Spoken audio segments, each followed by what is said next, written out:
Hare Krishna, Krishna Krishna, Hare Hare. Hare Rama, Rama Rama, Hare Hare.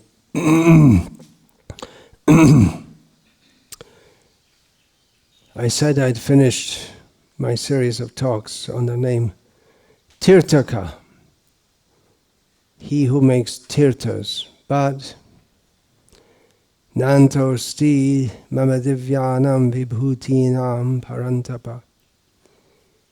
There's no end to the glories of Krishna. Actually, any subject, if we investigate, we'll find there's always more to be said, more to be found out about it. We have experts in various topics. An expert means someone who knows more than others and knows how to practically utilize that knowledge. It doesn't mean someone who knows everything. Krishna knows everything. That's why he's Krishna. We're not Krishna. We're part and parcel of Krishna. We know something, very little. So the topic of tirtha, some more thoughts I'll just bring out, Krishna willing. It may cross or overlap on some topics that I already discussed. No harm. Tirtha means a medium for crossing. Particularly, Taraha e bhava sindure. Well, I definitely said that before. Crossing over this ocean of becoming. The ocean, bhava particularly means coming into being. In other words, the ocean of birth and death. But in one sense, we're crossing at every moment. We're always crossing. We change from one situation to another. It may be very slight. We may be sleeping and then we're breathing in and we're breathing out. So the situation is always changing. Even we don't notice it. Things are always changing. And in each moment, we're crossing over a set of, in human form of life, and in any form of life, we're crossing over certain karmic reactions and entering into others. And it may be a segue. In other words, it may not be a sudden change. It may be just like in music. The term actually comes from music, where the music gradually changes into another mode. So a change is always going on. Crossing, tirtha means the crossing from death to life, from darkness to light. Tamasi ma jyotir gamaya.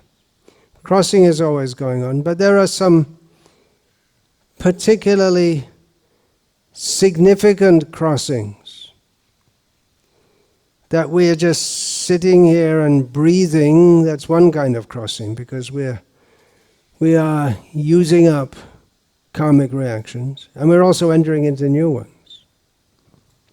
Even if we just sit and breathe, we're entering into new karmic reactions. We may, if we think, well, I'll just do nothing, well, then we become, that may be irresponsible, then we become responsible for having not done what we should have done. There are crimes of commission and crimes of omission. Crime or commission means you do something which you shouldn't do. Like getting a hammer and smashing someone's cars to pieces. Generally speaking, there may be grounds in which that is legal and allowable.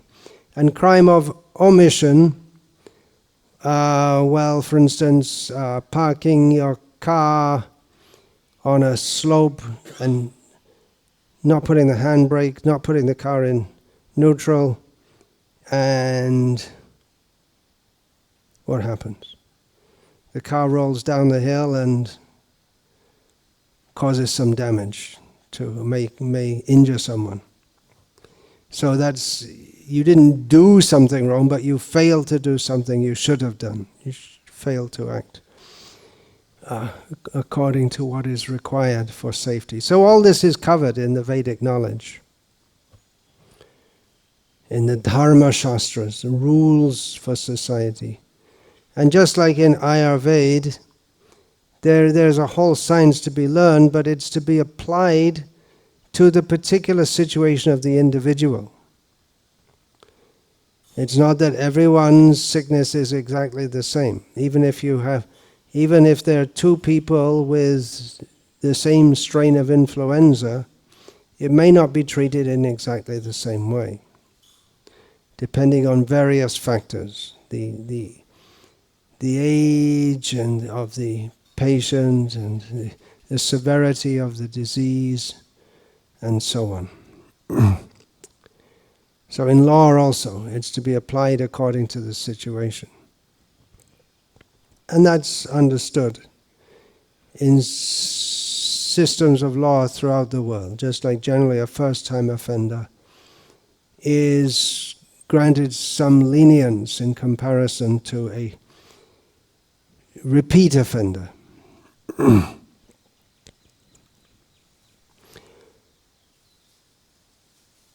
So the crossing, we're always crossing, doing things, not doing things. We're always in motion. The jiva by nature is achala, has its own fixed nature. But due to identifying with a situation that he's been placed in within the material nature, due to identifying with that, then he feels himself to be crossing from one situation to another. And this is all overseen by Krishna. Maya dhakshena prakriti suyate sacharacharam. Krishna oversees nature, bringing into being moving and non-moving beings. And then, he oversees again. Upadrashta. He's upadrashtanumantacha. The jivas within this material world sees various situations, and Krishna, in a sense, following the jiva. As Paramatma, he doesn't dictate to the jiva. In one sense he does, but there's free will also for the jiva. He dictates, we get a certain kind of body and then we become conditioned by the parameters that body and the mentality that goes with it dictate. But we have some free will also. Upadrash, Krishna oversees and permits, anumanta. So in this way we're always crossing, but significant crossings. There are some significant crossings. Death. That's a significant change from one situation to another. We may make a significant change. I was working as a data analyst, and then I became a gangster. Well, it'd be better to go around the other way, wouldn't it? Anyway, just for the sake of an example. I got fed up of my boring job, so I decided to do something more exciting. So there's a significant change, and it may make a significant change that one ends up in prison or shot dead by rival gangsters or the police. So one may make significant changes in life, but one significant change that we all have to undergo is death. And it's significant because we are yanked out of the situation that we identify with, which is extremely disconcerting. And we don't know where we're going to. Of course, if one has knowledge, then he can have a good idea of where he's going to, or even where others are going to. Knowledge that we learn from Bhagavad Gita. There's a general idea in Hinduism, Buddhism, Sikhism, Jainism, maybe some other isms, that we leave one body and go to another, although Buddhism would define it somewhat differently. So it's generally understood, but who goes where and how does it work? Utkramantam stitang vapi punjanam vagunan vitam vimudhan nanu pashyanti jnana chakshusha. One who has knowledge, who has studied Vedic knowledge, he knows how this process works. And generally speaking, we can say, Urdhvang gachanti sattvasta. Those who act in the mode of goodness, they should go up. Madhye tishtanti rajasaha. Those who are in the mode of passion, they will remain in the middle part of the existence. And jaganya guna vrittisto adho ganchanti tamasaha. Those who act abominably get an abominable situation in tamagun, which is the vast majority. The vast majority of living beings. Rajaguna, one has to be a human to have the opportunity to choose what to do, what not to do, even in Rajaguna. Of course, it's said that the lions are in Rajaguna, the monkeys are in Tamaguna, the cows are in Sattvaguna. But basically, all subhuman species are in Tamaguna. And some have a marked mixture of Sattvaguna, Rajaguna, Tamaguna. But the lower species, in terms of numbers, they far outnumber the humans. That means almost everyone is in Tamaguna. That means they don't make the endeavor. Tamasima jyotir gamaya. They don't make the endeavor to come from the darkness to the light. In Bhagavatam it's stated that if a Brahmana doesn't endeavor to cross over, if he doesn't endeavor for liberation, he's punishable for that. Is to be a karma kandiya Brahmana without coming to Vedanta. If one is stuck on the Vedas, if one is Vedavadarata, attached to the parts of the Vedas which recommend karma manam swargagatim, that fulfilling one's, being full of desire for going to, considering the heavenly planets the goal of life.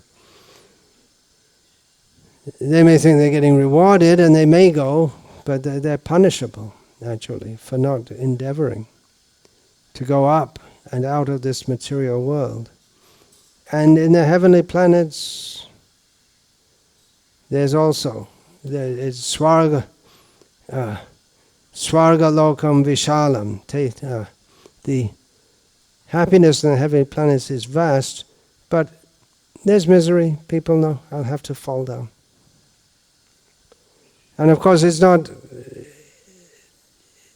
not guaranteed, even if one acts very piously, that one will go up. He may go down also. He may have a misunderstanding of what piety is, just like the Brahmana who vowed never to tell a lie, and went to hell for not telling a lie in a situation where he should have done. So it's all quite complex. Gahana karmano gatihi. It's all very difficult to understand all of this. Ashvatam enam suviruda mulam asanga shastrena durdena chitva. Where's the beginning of the banyan tree? You see an old banyan tree with so many roots. Where's the beginning? Where's the beginning? Just don't bother. Just cut it, detach, become detached. Cut this attachment to the material world. So exactly what happens after death, we don't know. But we know what happens at death. Mrityu sarva haraschaham. Krishna takes away everything that we have accumulated, gross and subtle. Krishna is a tirtha in the form of death. He crosses us over from one existence. Everything gross that we have accumulated, all the designations that we have accumulated, the misconceptions that we have accumulated. One may be a great philosopher with so many. Great philosopher means he has a sophisticated set of misconceptions, unless he is a real philosopher. He accepts Krishna tu Bhagavan Swayam. Krishna is the Supreme Personality of Godhead. So that's taken away. Big philosopher. And next life he becomes a mouse, for instance. And his philosophy is, where is cheese? Or where is grains? In the Western world, mice are known for being fond of cheese. Cheese, the English word, cheese. Which I don't think there's even a word for it in Tamil. In North India they say paneer, but it's not exactly cheese as you get in the Western countries. So anyway, the mouse, he gets a new set. But there is a continuation. Because the general conception is carried, what is Shariram Yadavapnoti? What is the next line? Yat chap yud kramatisvaraha grihit vaitani sangyati vayon. Vayo, I always get mixed up. Vayo navam. It's vayo gandhanivasayat. Yeah, I get mixed up with that other verse. We carry our conception, especially from life to life, and after going through the lower births, which may take a very long time, very, if you want, you can take those verries and you can repeat it on the film when you make the recording, and do it for 10 minutes or so. Very long time. Very to the power of almost infinity. Infinity minus one. What's that? Infinity. Whoops. Anyway, it's a long time. And then we get a human birth, and then we continue with the same kind of disposition that we had in the previous life. So it's a continuation. It's not a complete crossing, but it's a crossing from one situation. And then again, birth. Mrityu sarva haraschaham udbhavascha bhavishyatam. And again we get born again. Die, and then being born is a big affair also. Crossing. These are all, in every human culture in the world, it's an occasion, maybe not so much in our hospitalized, sanitized, sterilized, impersonal culture of the modern world, but otherwise there are big arrangements for death in every culture, for birth. not just physical arrangements, but religious arrangements. There are rituals to be performed, prayers or mantras to be chanted. It's a big thing. So birth, it goes on. Grosishnu, Prabha Vishnu cha. Krishna devours and develops. Everything is destroyed by Krishna. Everything is brought into being by Krishna. And again, bhutva bhutva praliyate. Come again and again.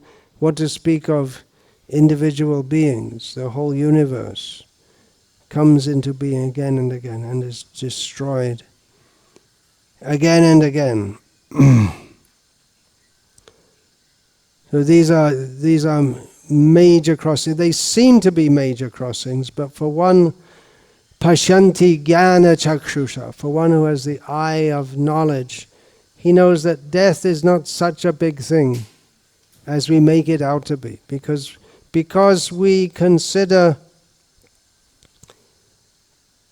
this body to be all in all, because we identify with this body and the designations that go with it. We put so much emphasis on death, but someone who's in knowledge knows that actually there's no death. It's just going on to, it's crossing to another situation, that's all. But it is a big thing in the human form of life, because yang vapi smaran bhavam tyajante kalevarang tang tame vaiti kauntaya sada tad bhava bhavitaha. One gets a future according to one's consciousness at the time of death. And particularly, one can be liberated from this world. It's the test, the ultimate test in human life.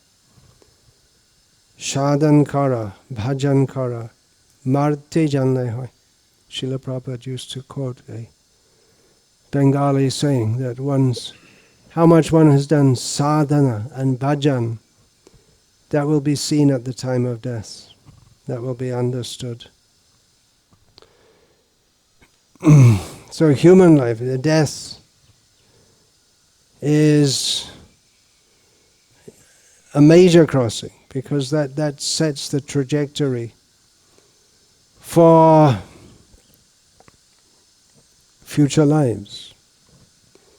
And therefore human life is it's a kind of tirtha in itself, human life, because we are preparing ourselves for our future. Most people don't even know that. There's so much in ignorance.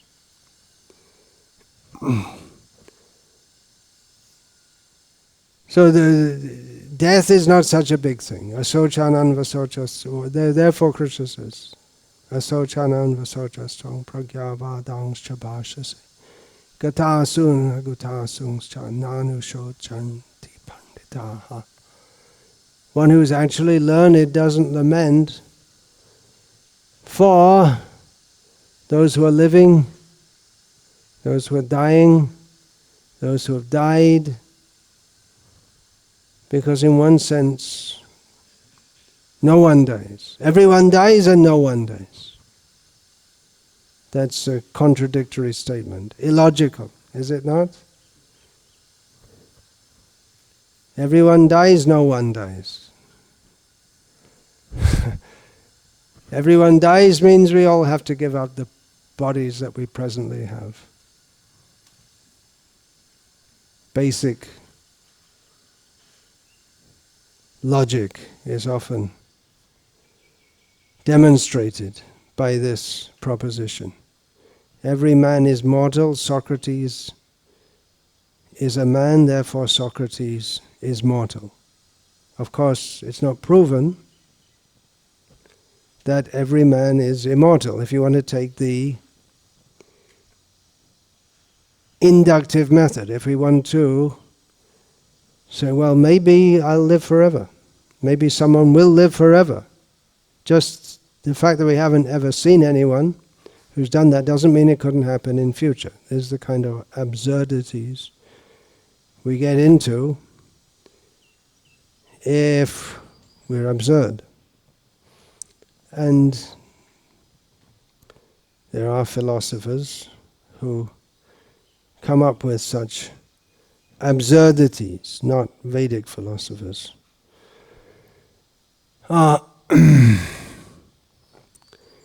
Otherwise, we know everyone has to die. So I have to die. We see it all around us. But ahani ahani bhutani gachantiha yamalayam sheshas tavara ichanti kimascharya mataf param. We act and think as if we won't die. I have got all the time in the world to do whatever I like.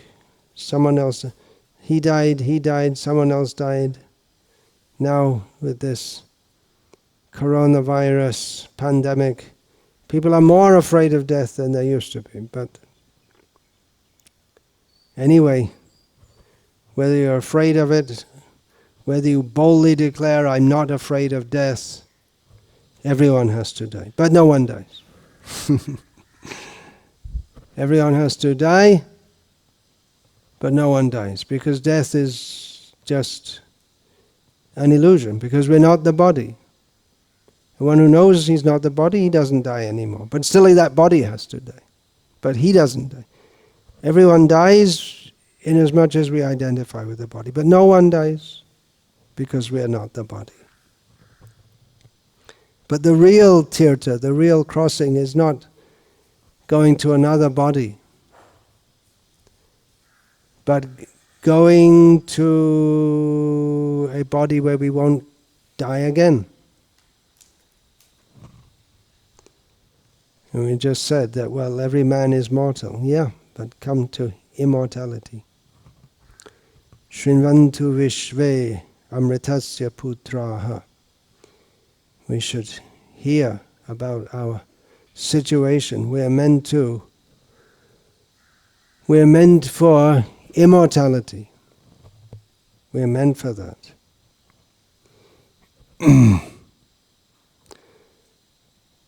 Otherwise we have to suffer in this world. There's no eternal hell as imagined in Abrahamic religions. But it's a pretty long time. The hellish punishments are described in Shastra. And they're pretty hellish. They really are hellish. Not fun, for sure. But then we're taking birth in the lower species. That's also hellish. That's a hellish situation. We look in the country and we see nice rivers, winds blowing, the birds are singing. But it's actually a hellish situation. The living beings, a tree body, now is mango season.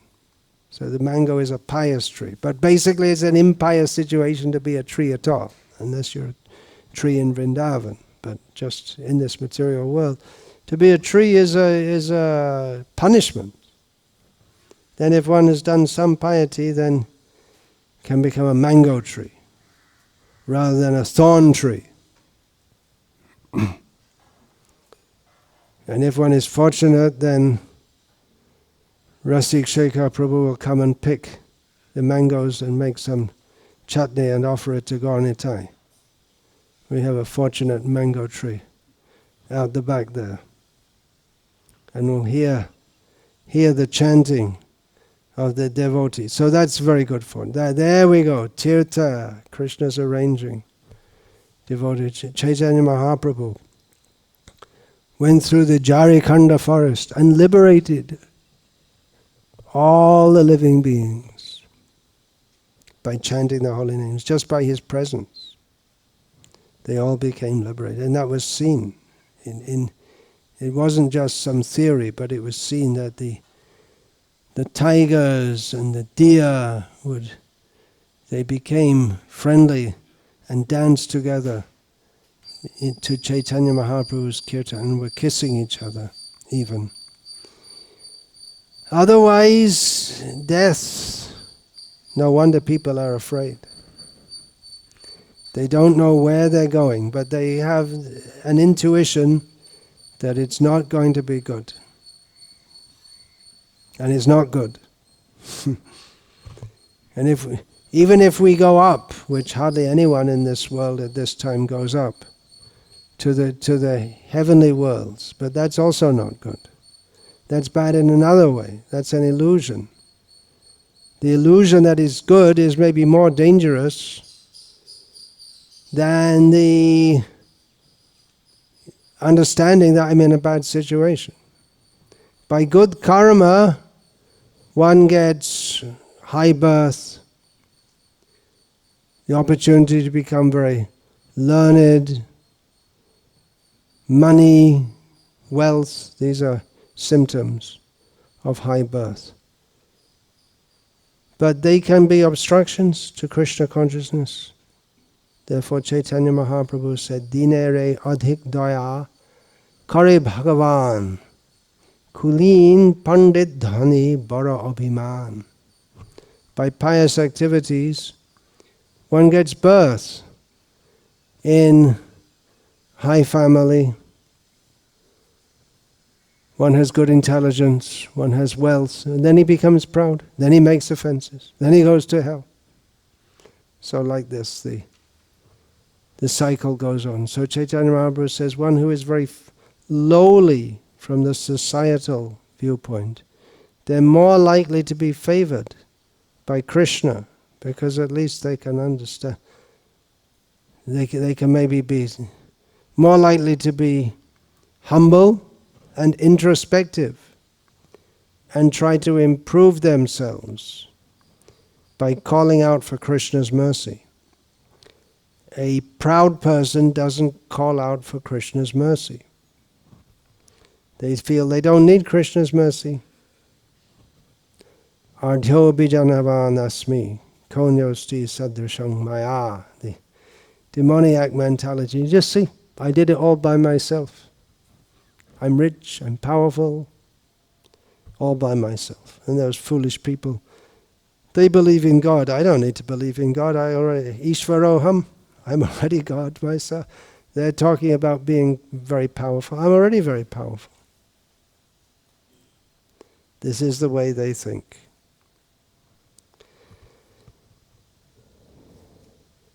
The human birth, that's another kind of crossing, maybe from the lower species, maybe from higher situation, heavenly planets.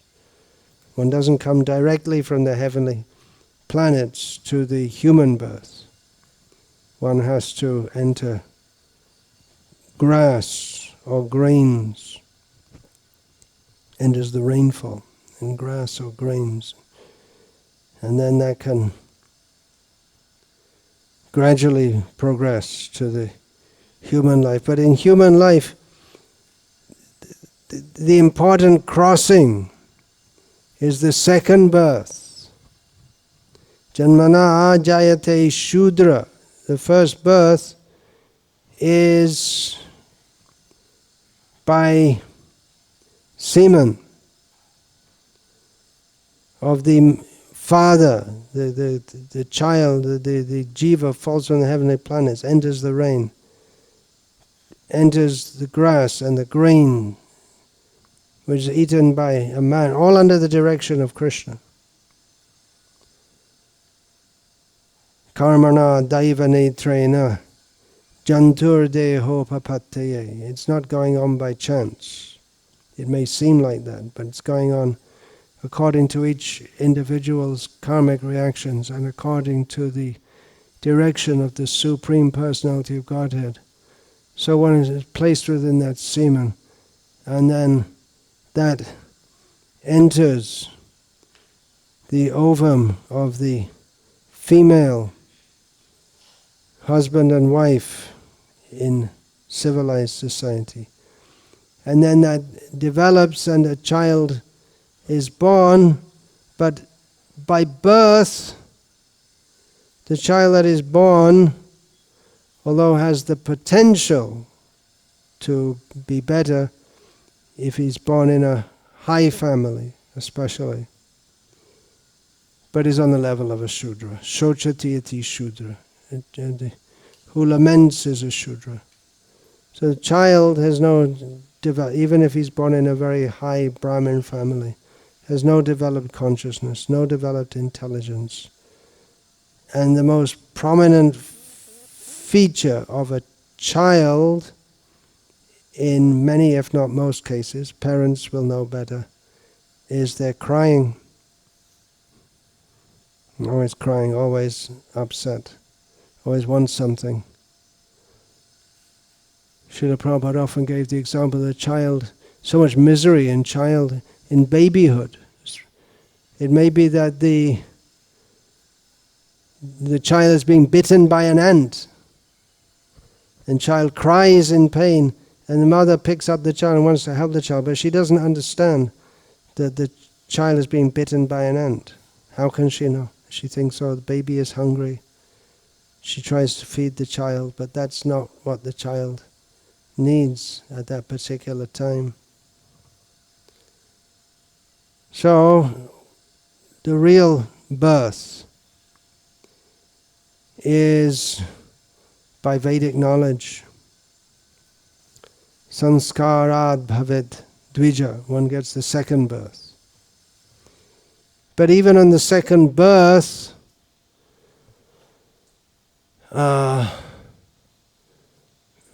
following the same analogy, one is still like a baby.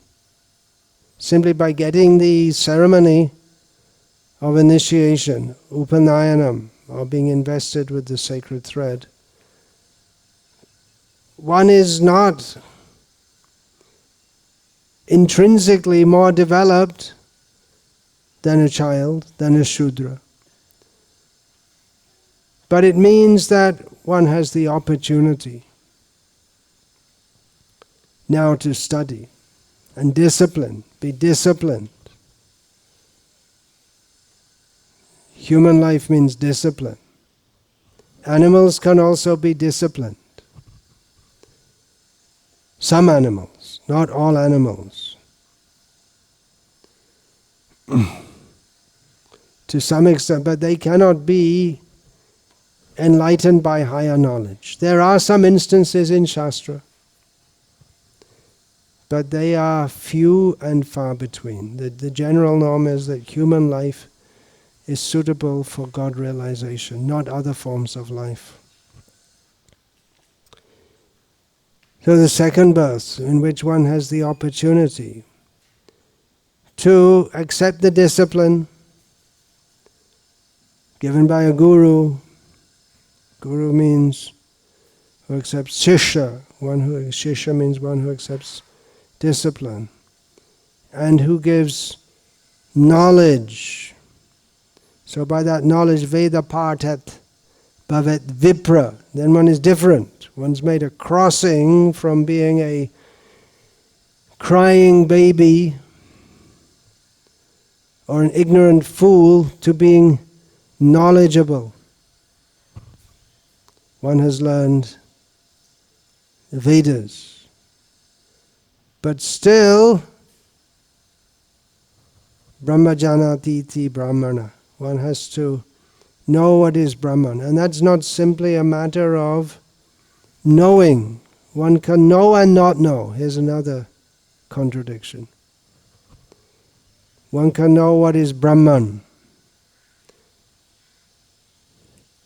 Shvetaketu, after studying, was very proud. He thought he'd known. He thought he knew so many things, but he didn't know Brahman, that which pervades everything, which is the substratum of everything. So his father taught him that. But did he know it? Knowing then is a matter of realization. So that realization, that is a gift from Krishna. In this way, Krishna is Tirthaka, because that realization of Brahman, knowing Brahman, there are symptoms of a person who knows Brahman. who is Brahma Bhuta Prasannatma, na shochati, na kangshati, summarizing the symptoms of a person who knows what is Brahman. It's not a matter of studying and speaking some mantras from Shastra, but actual realization is apparent in one's activities. One neither laments nor hankers for anything. So that's a gift from Krishna. Krishna in this way is Tirthaka. And who is qualified for that realization? Amanitvam, adhammitvam, the beginning. There are so many qualifications required. Tattvajnanartha darshanam. One should be humble, one should be respectful, one should be serious to understand what is that knowledge. Acharya upasanam. One should worship the Acharya. There are so many prerequisites, so many qualifications required to get that realization, which is awarded by Krishna, who is therefore Tirthaka. And it may be that someone's trying to follow all this and he still doesn't get. There may be many who are trying to be Brahman realized and may even consider themselves or be considered by others Brahman realized, but they don't realize Krishna. That's a gift from Krishna, generally bestowed by his devotees. Externally, the devotees, they are tirthas, they help one cross over this material world. Krishna, within the heart, Chaitya Guru, and externally as Acharya Vapusha, in the form of an Acharya. Krishna helps people to get the realization that I am simply meant for serving Krishna. Ami Siddha Krishna Das. Ekota bhule, mayar nafar hoya chirodin bhule. Forgetting that I am meant to be the perfect devotee of Krishna, servant of Krishna. I've simply wandered in this material world since time immemorial. So that's Krishna's mercy. That the realization, I'm supposed to serve Krishna. That mercy comes from Krishna. Bhaktastu bhagavad bhakta sangena parijayate. By the association of devotees, one gets the clue of devotional service. And then bhaktya sanjataya bhaktya, by following the process given by the devotees, then the process of following the rules and regulations of devotional service, then the bhakti flourishes within the heart. One actually comes to the level of loving Krishna. And then everything serves as a tirtha. Everything serves as a realization of Krishna. Everything. We hear of the udipanas. They're described, the sources of inspiration for remembering Krishna or loving Krishna. Krishna's flute, Krishna's land, Krishna's form. But for a devotee, Tharva Rajangam deke na deke tar murti, Sarvatra hai ta ishtadeva shvurti. Devotee sees Krishna, everything becomes an inspiration for him to remember Krishna and serve Krishna. That is Krishna's mercy, if we can come to that level. Just like for the materialist, everything he sees, touches, smells, hears, tastes, thinks about it, all becomes an inspiration for him to enter further and further into the darkness of hell by desiring sense gratification. So for a devotee, everything inspires him to serve Krishna, to remember Krishna. That fortunate stage that is attainable by the mercy of Krishna. And even to come to that level, they're crossing. Human life is meant for crossing. It may not be all at once, but we can make significant steps toward Krishna. We see in many cases when we hear the narrations of devotees how they came to Krishna consciousness. They were not in Krishna consciousness in this lifetime. In many cases, actually in all cases, we can see the hand of Krishna. Krishna arranges certain circumstances whereby they come in contact with devotees, or they get a book describing about Krishna, or something happens that their dreams become shattered. Or, it's not that everyone whose dream is shattered becomes a devotee. Some commit suicide. Some vitaraga bhaya. Some become angry and atheistic. Some try to chase after that which they no longer are in reach of attaining. There are different responses. But Krishna makes arrangements for his devotees to come to him so that they may make decisions along the path. Oh, I met a devotee, and then this often happens actually. We find people, they meet devotees, they like devotees, they join in the chanting in the temple, and they go home, and they don't join the devotees, but then they feel, oh, no, I don't want to eat meat. Where did that come from? No, I don't want to eat meat. And then I eat meat and then I vomit. How did that happen? It's Krishna's mercy. By association with devotees. We don't know what's going on. If people knew the risk they were taking by meeting devotees, many of them, they also think, I'm not going to go and meet those devotees, I'm going to avoid them. Because if I go close to them, I may end up being like one of them. Many devotees explain that they deliberately avoid the devotees because they think if I go close to them, I'll be too much attracted and then I'll become one of them. I don't want to be like that, but Krishna gets them anyway. It may take a few extra years. But just that decision, I'll stop eating meat, that's a tirth, it's a crossing, isn't it? One's made a change in one's life. Krishna gives that inspiration, one way or the other. And that, of course, simply being a vegetarian doesn't make one a lover of Krishna or even inclined to devotional service. But we see in the case of many, many devotees that it's, when retrospectively they see that it's a step on their way to becoming Krishna conscious. And it's much easier, for instance, to appreciate Krishna's mercy in the form of food, Krishna prasadam.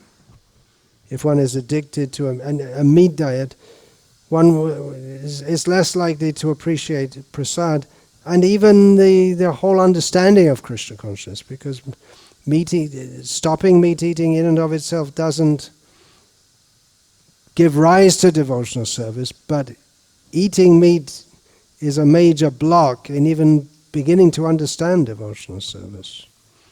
Generally, it's not ultimately there's no block. One can be a hunter, a very cruel hunter. Narad Muni delivered a hunter. But generally speaking, there's some level. If you're already part of the way up the mountain, it's easier to climb to the top. Or if we are in an advantageous position, If there's a inclined face of the mountain and they have to climb up, very difficult. But if we find one face of the mountain where it's only 30 degrees angle, and what's that called? Inverse, obverse. It's easy, you can just walk up. But then it's not mountain climbing, is it?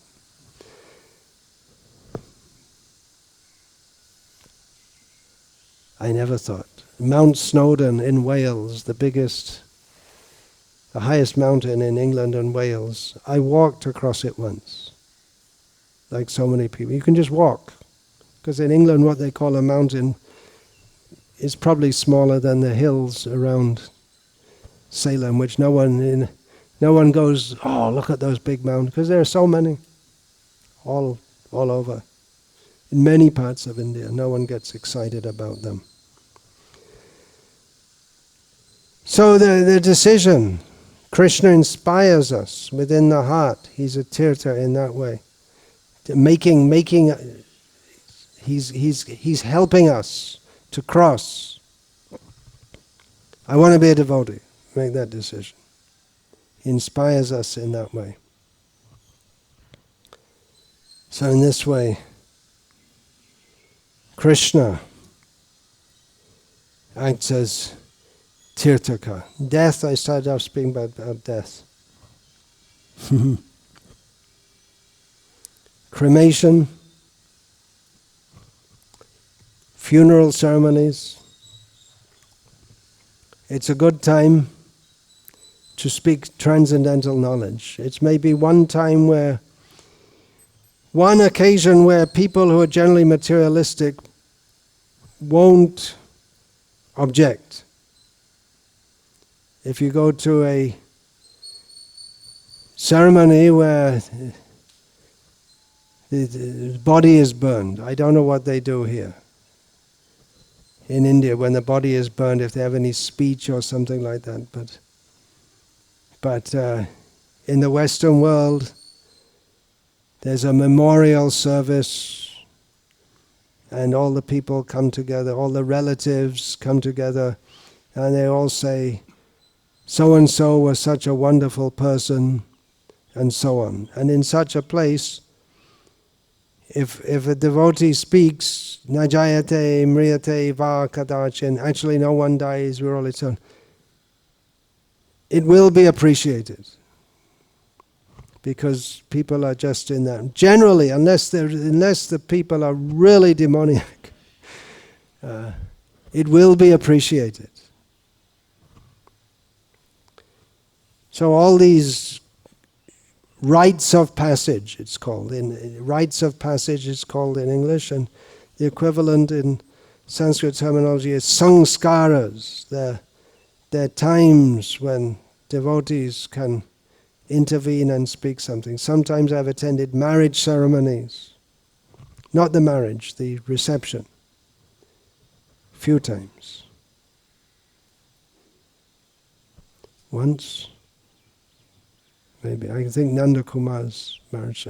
So I went and I spoke and I said that marriage is not meant simply for, I can't remember exactly what I said, but I said it has a higher purpose, and it was appreciated.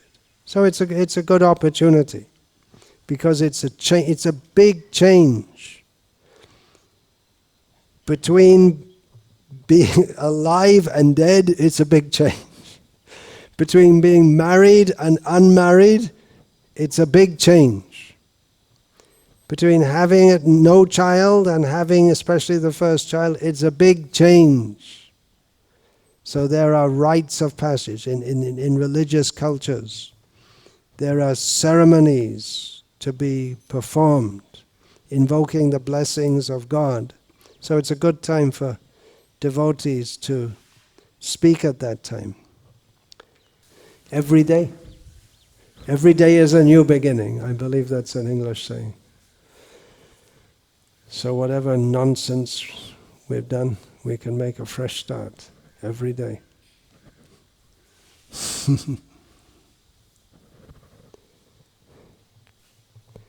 Or if we've done something bad that we shouldn't have done. That's the good thing in Krishna consciousness. We can always make a fresh start. Of course, we may have to suffer for that. We may be punished, put in jail or whatever. But actually every moment, whenever we decide, now I want to surrender to Krishna. Hare Krishna.